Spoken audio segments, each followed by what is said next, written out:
भगवान चाहे जैसे भी किसी की तरफ देखे, मंगल भवन है, उसका परम मंगल करके उसे तार देते हैं।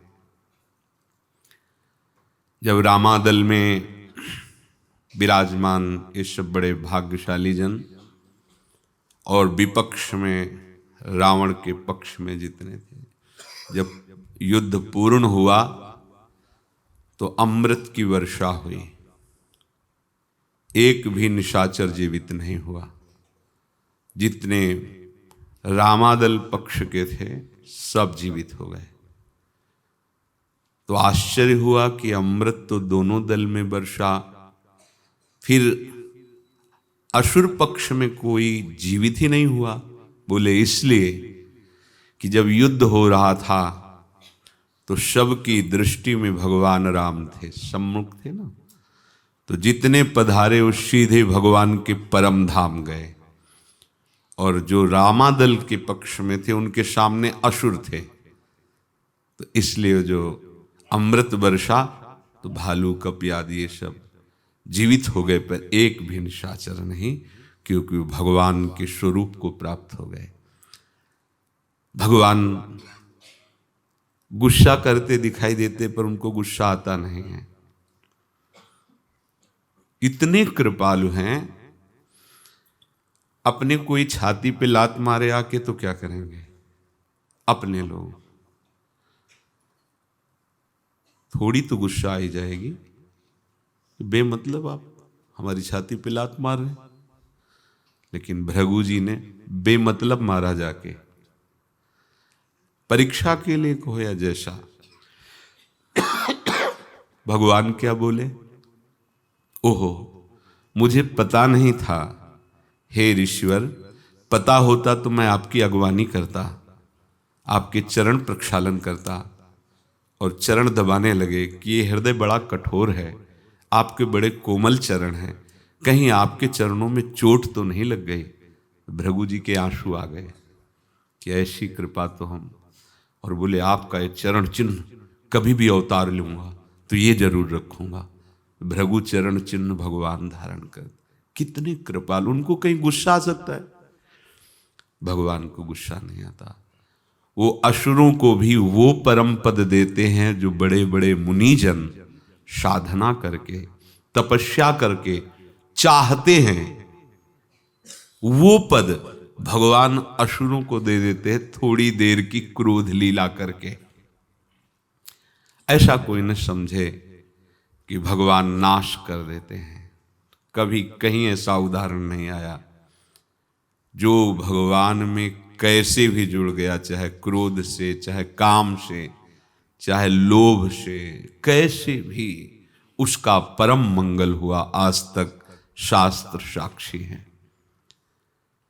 हृदय में भगवान को प्रकाशित करना बहुत दुर्लभ बात है, क्योंकि कोई साधु ही हृदय में भगवान को प्रकाशित करता है। जब तक हमारे हृदय में भगवान प्रकाशित नहीं होते तब तक आनंद क्या है ये हम जान भी नहीं सकते। वो ज्ञान विज्ञान की बातें छाटते रहना वो एक अलग बात है। आनंद सब स्मृतियों का लय एकमात्र भगवद स्मृति, अखंड तैल धारावत नाम रूप लीला का चिंतन, ये आनंद है।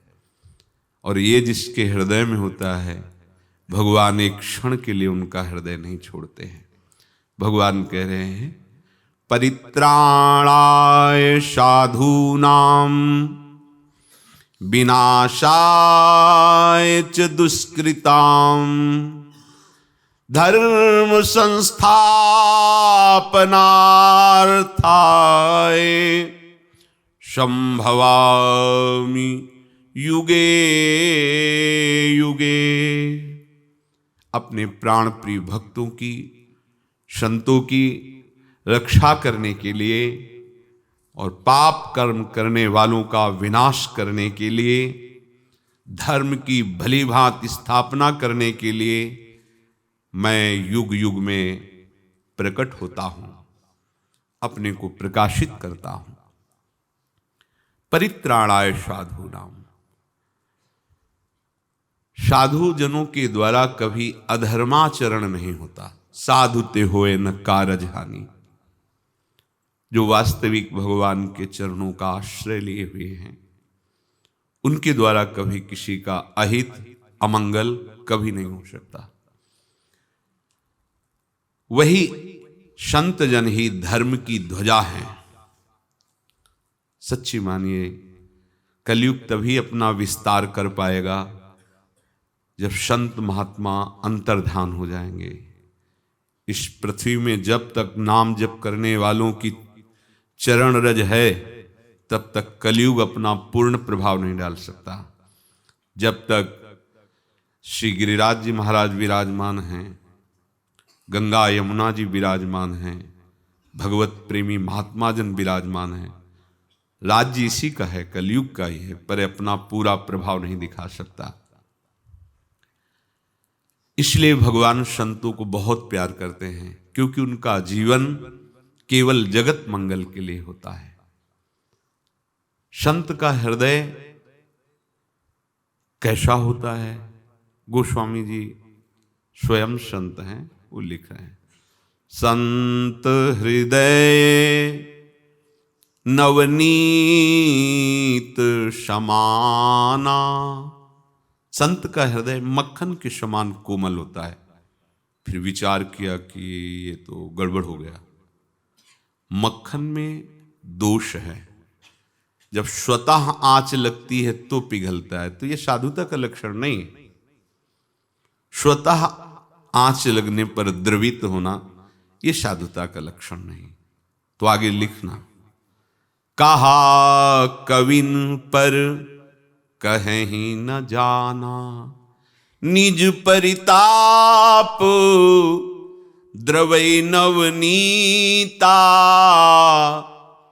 पर दुख द्रवै सो संत पुनीता।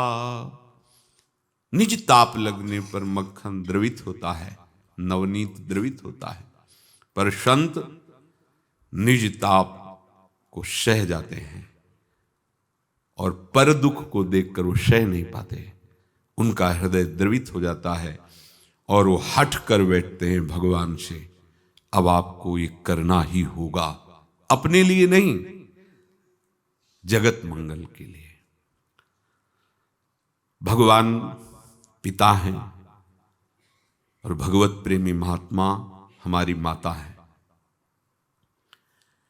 पिता यदि शासन के लिए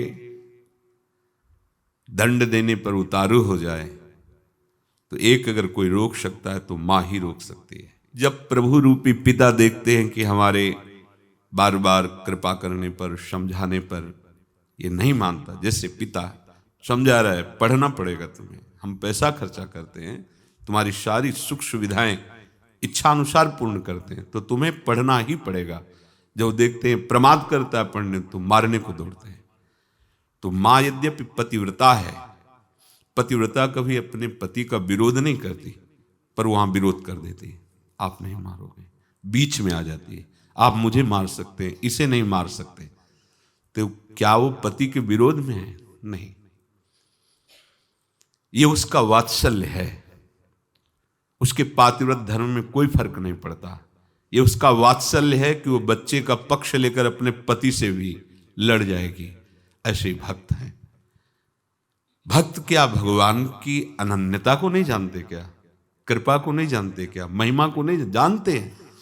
पर जब किसी को ऐसी परिस्थिति में देखते हैं कि ये बहुत प्रयासरत है संसार चक्र से मुक्त होने के लिए, पर भगवान की दुरंत माया इसे आगे नहीं बढ़ने देती, तो आकर ऐसे कर लेते हैं और भगवान की तरफ प्रणय कोप से देखते हैं कि अब आपको करना ही पड़ेगा। तो भगवान वो प्रणय दृष्टि को निश्चित स्वीकार करके और पास कर देते हैं। जैसे कृष्णदास जी के चरित्र में आता है, वो आगरे से वैश्या लाए और श्री ठाकुर जी से कहा ये भेंट लाए, आगरे से स्वीकार कर लो। सामने उसने पद गाया, एक ही पद में परम पद प्राप्त हो गया। ये उस वैश्या के प्रभाव से नहीं, ये उनका प्रभाव, हट कर लिया, नहीं आपको करना ही पड़ेगा। ऐसे जो स्वभाव वाले और प्रभाव वाले होते हैं संत जन, उनके द्वारा जगत का स्वाभाविक मंगल होता रहता है। भगवान ऐसे संतों को जब कोई सताने की चेष्टा करता है तो सह नहीं पाते, भगवान फिर अवतरित होते हैं।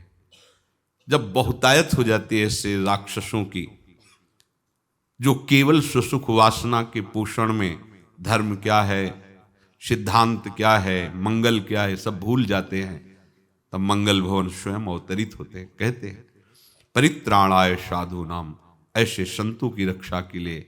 क्योंकि संत महापुरुषों को देखा गया है कि इतनी सामर्थ्य है कि दूसरे के कष्ट को क्षण में नष्ट कर देते हैं, या दूसरे के कष्ट को संकल्प द्वारा अपने शरीर में सह लेते हैं, पर अपने कष्ट की कभी फरियाद नहीं की। अगर उनको कोई पीड़ा दे तो कभी भगवान से भी नहीं कहते। इसलिए भगवान विवश होकर के उनकी रक्षा करते हैं, क्योंकि ये कहेंगे ही नहीं। देखो संतों के चरित्र पढ़ के देखो, एक बार भी प्रहलाद जी ने भगवान को यूं पुकारा हो कि नाथ मुझे आग में जलाया जा रहा, बचा लो, एक बार भी शब्द नहीं बोले। लेकिन जब स्तुति की नरसिंह भगवान की तो कहा नाथ इस संसार चक्र में पिसते हुए इन जीवों को बचा लो, मुझे अपने कल्याण की परवाह नहीं, क्योंकि मैं आपका चरणामृत और नामामृत लीलामृत का पान करके इस माया पर विजय प्राप्त कर लूंगा, पर ये जो मोह ममता में फंसे हुए जन है नाथ इनको बचा लो। ये संत का हृदय, जिसका एकमात्र प्रभु प्राप्ति उद्देश्य है, वही साधु है, वही साधुता के मार्ग में है।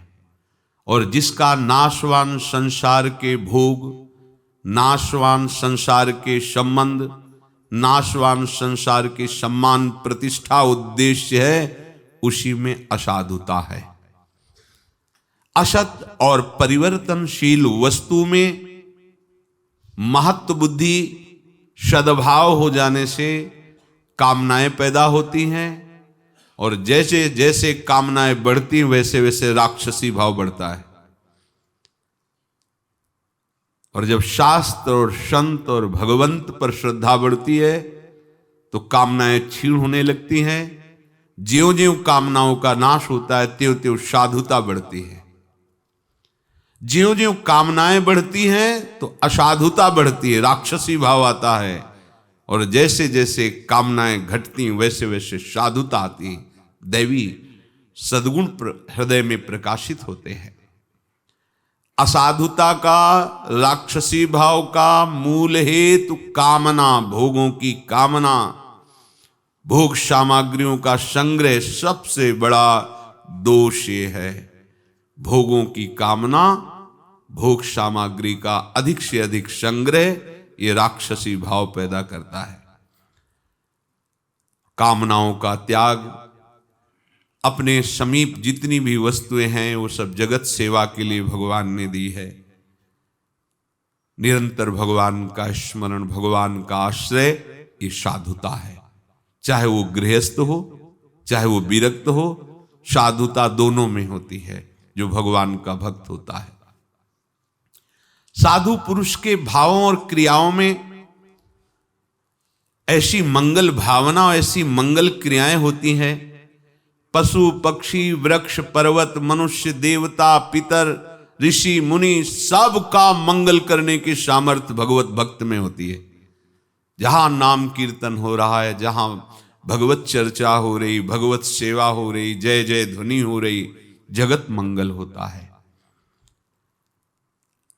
देखो यहां मुनि शब्द भी कहा है, ऋषि शब्द भी कहा है, इन सबका भी मंगल भक्त के द्वारा होता है। कहीं न कहीं अपना अस्तित्व बनाए रखना, कहीं न कहीं कोई न कोई सिद्धि की भी चाह होना, ये उस परम वस्तु की प्राप्ति में बाधा ही है। जो भक्त होता है उसको केवल एक ही बात समझ में आती है, अपने प्रभु के चरणों में प्रेम, बस दूसरी बात नहीं। इसीलिए गोस्वामी जी कह रहे हैं जोग कुजोग ज्ञान अज्ञानु जहां नहीं राम प्रेम प्रधानु। अगर प्रेम की प्रधानता नहीं तो वो योग जोग नहीं है, कुयोग है। वो ज्ञान ज्ञान नहीं, वो अज्ञान है।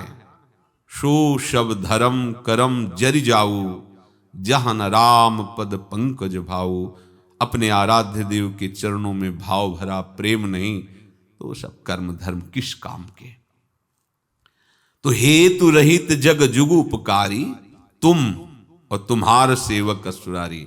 भगवान और भगवान के भक्त में कहीं हेतु नहीं होता कि किस कारण से हम पर, इसीलिए अज्ञानी जीव धोखा खा जाते हैं। जब भक्त उनको दुलार करते हैं, प्यार करते हैं, कृपा करते हैं, तो उनको लगता है मेरे में कुछ है, मेरे में ऐसा कुछ है जिसके कारण ये हमें प्यार कर रहे हैं, इनको मेरी आवश्यकता है। नहीं नहीं नहीं, उनका स्वभाव ही है। थोड़ी भी कोई श्रद्धा प्रकट कर दे तो उसे भगवान दे देना, ये भक्तों का स्वभाव है। पर इस स्वभाव को वही जान सकता है जो अहंकार रहित होकर उनके चरणों का अनन्य हो चुका है। यदि लोग उनके मन के भाव को जान जाएं तो चरणों के सिवा वो दूर रह ही नहीं सकते कि इतनी हम पर अहेतुकी कृपा। पर सत्य बात आपको कह रहे हैं कि अहंकार इस बात को नहीं स्वीकार कर पाता कि ये हम पर अहेतुकी कृपा करते हैं। उसको लगता है कुछ तो मेरे में है ना। जब वो बार बार उनको समझाते हैं, आप ऐसे चलिए, आप ऐसे, दुलार करते, उसको लगा मैं कुछ तो हूं। ये देहाभिमान उस बात को समझने नहीं देता। अगर समझ जाए तो चरण दासता हृदय में अखंड जागृत हो जाए, क्योंकि ऐसा प्यार करने वाला कोई त्रिभुवन में नहीं है। शरीर का पोषण, शरीर की भोग सामग्री, शरीर की मान प्रतिष्ठा, ये मायाकृत तो आपको मिल सकता है जगत में, लेकिन इनसे हटा के सच्चिदानंद अविनाशी प्रेम ये केवल भक्तों की कृपा से प्राप्त होता है।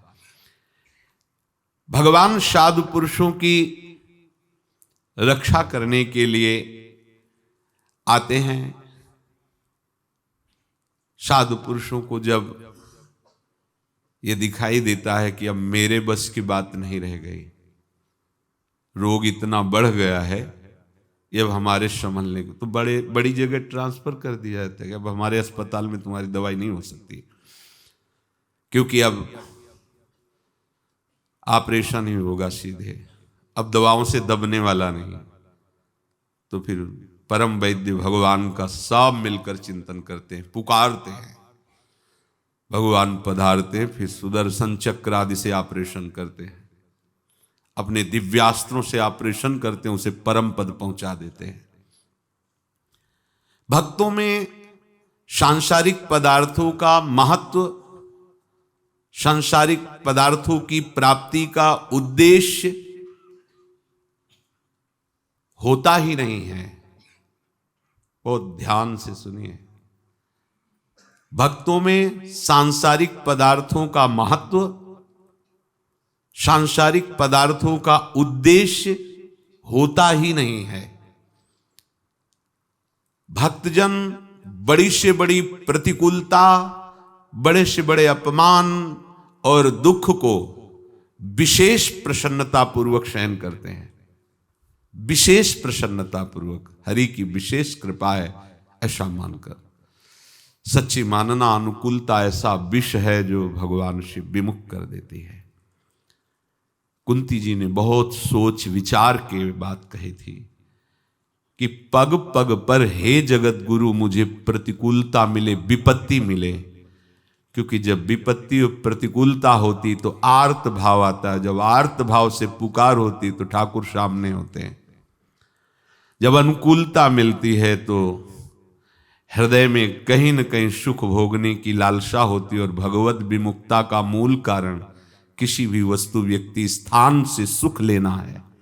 किसी भी वस्तु व्यक्ति स्थान से सुख लेने की भावना भगवत विमुखता को प्रकट करती है, और विपत्ति, प्रतिकूलता, निंदा, दुख ये आर्त भाव प्रकट करते हैं। नाथ अब आपके सिवा हमारा कोई नहीं है, प्रभु अब तो मैं साधन भी भजन भी नहीं कर सकता, ऐसी अपार दुखमयी पीड़ामयी स्थिति है।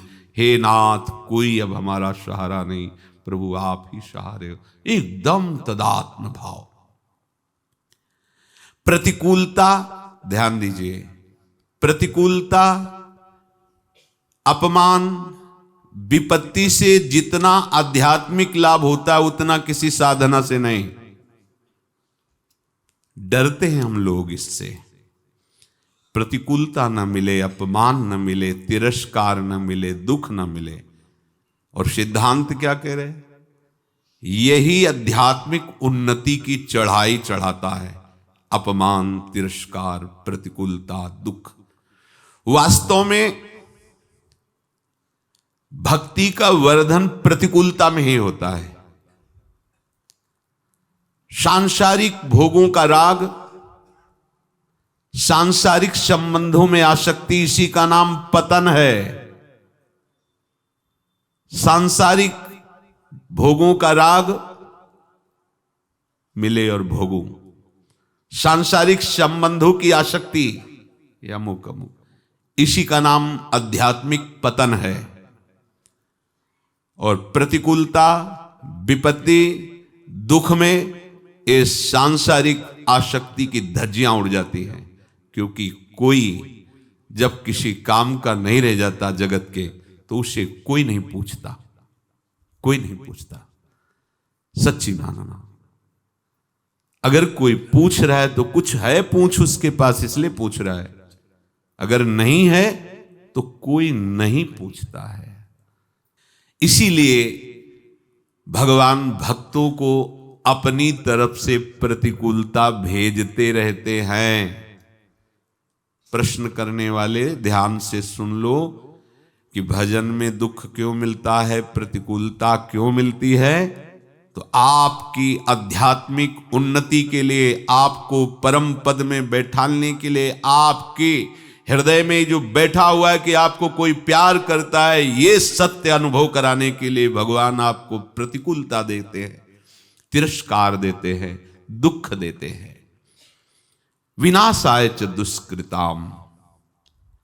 दुष्ट मनुष्य अधर्म की वृद्धि के लिए चेष्टा करता रहता है, और जहां धर्म या धर्मात्मा पुरुष होते हैं वहां उनके नाश की वो सोचता है, दुष्ट पुरुष। इसलिए भगवान ऐसे दुष्टों का नाश करने के लिए प्रकट होते हैं। जो मनुष्य कामना अधिक बढ़ाता है उसमें झूठ बोलने की प्रवृत्ति आ जाती है। एक एक अमृत में वचन है, ध्यान से सुनोगे तो बहुत सहयोग मिलेगा भगवत मार्ग में। जो मनुष्य कामनाओं को अधिक बढ़ाता है, ये मिल जाए, ये मिल जाए, ये भोग लूं, वो झूठ बोलने लगता है, फिर कपट करने लगता है, फिर छल आ जाता है, फिर बेईमानी आ जाती है, फिर हिंसा होने लगती है। घोर पापाचरण, दुर्गुण, दुराचार छा जाते हैं उसके हृदय में। फिर वो लोगों का विचार ही खत्म हो जाता है। निरपराध सद्गुण सदाचारी भजन करने वालों पर घोर अत्याचार करने में भी उनको कोई भय नहीं लगता। सदैव दूसरों का कैसे अमंगल हो, नाश हो, ऐसे लोग सोचते रहते हैं। ना वो प्रवृत्ति मार्ग के होते, ना वो निवृत्ति मार्ग के होते हैं, वो पाप मार्ग के, अधर्म मार्ग के होते हैं। भगवान की निंदा, भगवान के द्वारा बोले गए वचनों का उपहास, भगवान के भक्तों का उपहास, वेद शास्त्रों का अपमान, ऐसे आसुरी स्वभाव वाले लोग करते रहते हैं। बुरा से बुरा बोलना, बुरा से बुरा सोचना, बुरा से बुरा करना और तनिक भी ना हिचकना, ये दुष्कृताम है। ऐसे दुष्कृताम, ऐसे दुष्ट आचरण करने वालों को भगवान दंड देते हैं, दंड के द्वारा पवित्र करते हैं। भगवान तो सब प्राणियों में सम है, उनका कोई वैरी नहीं है। भगवान स्वयं कहते हैं, समोहम सर्वभूतेषु न मे द्वेष्यः। कोई मेरा द्वेष का पात्र नहीं, मैं तो सब में समान रूप से विराजमान हूं। फिर महाराज ये दुष्टों का विनाश क्यों करते हैं? क्योंकि कह रहे मेरा कोई बैरी नहीं, फिर क्यों करते हैं? तो संपूर्ण प्राणियों के प्रभु सुहृद होते हैं, संपूर्ण प्राणियों, उनका कोई बैरी नहीं है, पर उनके भक्त का जो बैरी होता है भगवान उसका विनाश कर देते हैं। इसीलिए भगवान ने कहा परित्राणाय साधु नाम, जो अपराध भक्त कर करई राम रोष पावक सो जरई। भगवान का अपराध कर दे तो सह जाएंगे, लेकिन अगर भक्त को ऐसा कर दिया तो परिणाम ऐसा भयंकर होगा। साधु अवज्ञा तुरत भवानी, कर कल्याण अखिल की हानि। जितना सुकृत जमा होगा सब भस्म हो जाएगा भक्त अपराध से। अहंकार के कारण सुस्त है तो क्या, लेकिन क्या का परिणाम जब आएगा तब आप देख लेना, क्या का परिणाम तुम सोच भी नहीं सकते। सुन सुरेश रघुनाथ स्वभाव, निज अपराध ऋषाही न काऊ। और जो अपराध भगत कर करई राम रोष पावक सो जरई। कह रहे भगवान का एक स्वभाव कि आप खूब अपराध कर दो। अगाध समुद्र है, अगाध ऐसे स्वभाव वाले प्रभु हैं। अब जैसे छोटा बच्चा है, खेलते खेलते गया और जूता उठा लाया और अपने पिता कैसे मार रहा है, पिता क्या करेगा? रिपोर्ट लिखाएगा, उसके हाथ पैर तोड़ देगा, कुछ नहीं करेगा, जूता हटा के फेंक के गोद में बैठाल के दुलार करेगा। क्योंकि वो जानता है कि ना उसे जूता का परिचय है और ना मारने की क्रिया का परिचय है, और किसको मार रहा हूं ना उसको परिचय है। ऐसे ही अज्ञानी जीव प्रभु के लिए है। प्रभु की दृष्टि में वो चाहे 80 वर्ष का हो, चाहे 100 वर्ष का हो, चाहे 5000 वर्ष का हो, कोई भी हो, प्रभु की दृष्टि में बच्चा ही है। और अज्ञान से यदि प्रभु के साथ ऐसा भी बर्ताव करता है, प्रभु ऐसे ही देखते हैं। वो बड़े पिता हैं, वो बड़े गंभीर हैं। पर कह रहे सुन सुरेश रघुनाथ स्वभाव, निज अपराध ऋषाही न काऊ।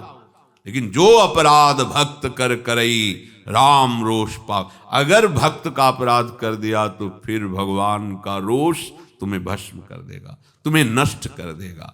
भगवान का एक नाम भक्त भक्तिमान है। जो भक्त भगवान की भक्ति करते हैं तो भगवान अपने भक्तों की भक्ति करते हैं। अतः भक्तों को कटु वचन बोलने वाले, निंदा करने वाले, दुख देने वाले दुष्टों का विनाश भगवान निश्चित करते हैं। समय का केवल इंतजार होता है।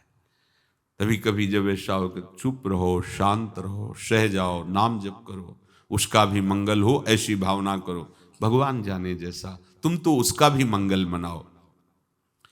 साधुओं का परित्राण करने में प्रभु की जितनी कृपा है उतनी ही कृपा दुष्टों का विनाश करने में भी है। ये हताश चक्रधरेण राजस त्रैलोक्यनाथेन जनार्दनेन, ते गता विष्णुपुरीम प्रयाता क्रोधोपि देवस्य वरेण तुल्य। जिन जिन को भगवान ने मारा वो सब परम धाम को गए। बोले परम देव श्री हरि का मारना भी वरदान है, वरदान है। परम धाम प्रदान करते हैं जो साधुओं को, वही दुष्टों को। साधुओं को दुलार करके और दुष्टों पर वार करके भगवान वही परम पद प्रदान करते हैं। हाँ, संत महात्मा भगवान की भक्ति, भगवान का नाम, भगवान के गुण, भगवान के सिद्धांतों की स्थापना करते हैं, और दुष्टजन उनका विनाश करने की सोचते हैं।